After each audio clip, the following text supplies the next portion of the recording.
Shalom and welcome to City of Faith Apostolic International Ministries with Apostle Miracle Prince, the president and producer of the Voice Daily Devotional Broadcast. Time for the Word.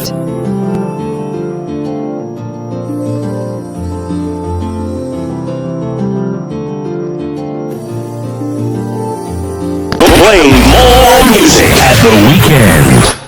You're listening to only the best internet radio station, Kofe FM.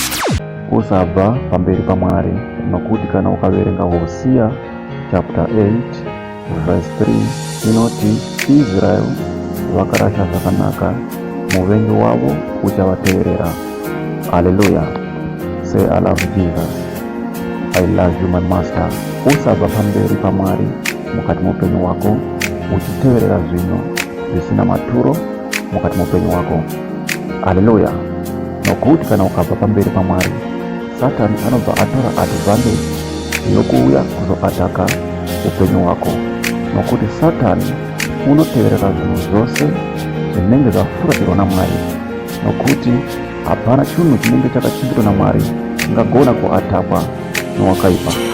Haleluya.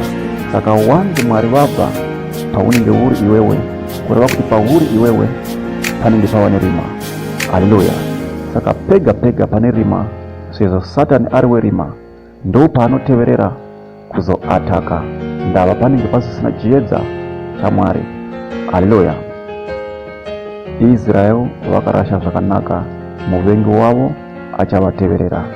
Haleluya. Kana ukabva pamberi peuso hwaMwari mukati mupenyu wako, matambudziko achagara achiwanda. Haleluya. Saka hama mudikani, gara mukati meshoko raMwari, uchigara uchirumbidza Mwari, uchigara uchitenda Mwari mukati mupenyu wako. Nokuti kana ukabva pamberi paMwari, muvengi achatora advantage akakuataka, ukazotuka Mwari, ukazoshora Mwari mukati mupenyu wako. Haleluya. Israel vakarasha zvakanaka, muvengi wavo achavateverera. Usarasha zvakanaka mukati mupenyu wako, ramba uchiita zvakanaka. Nokuti kana uchiita zvakanaka, unoita kuti chiedza chaMwari chirambe chakakuvhenekera. Haleluya. Asi kana ukarasha zvakanaka mukati mupenyu wako, unotendera kuti wakaipa apinde kuzokuataka.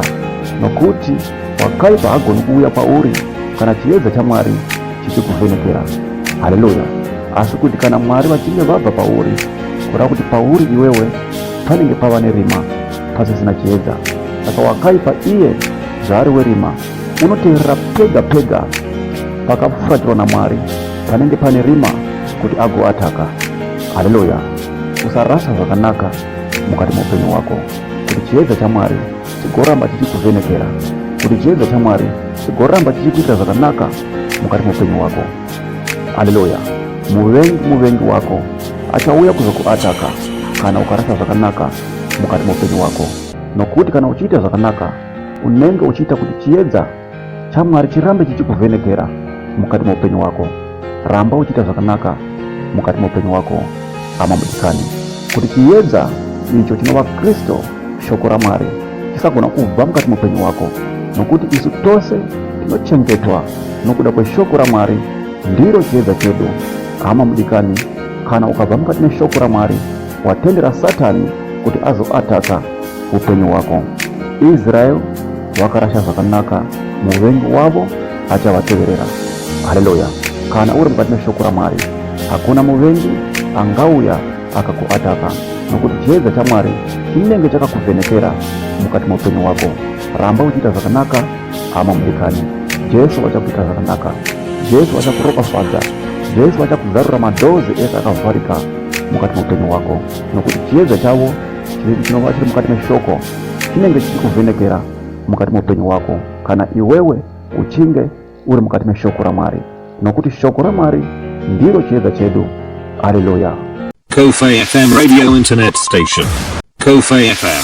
Thank you for listening to today's daily devotional broadcast audio. We encourage you to share this audio with friends and contacts. Also, don't forget to let people know about Apostle Miracle Prince. You can download our daily devotional broadcast audio on YouTube, or you can contact us by this number +27619164897. Shalom. Let's touch lives together. To God be the glory.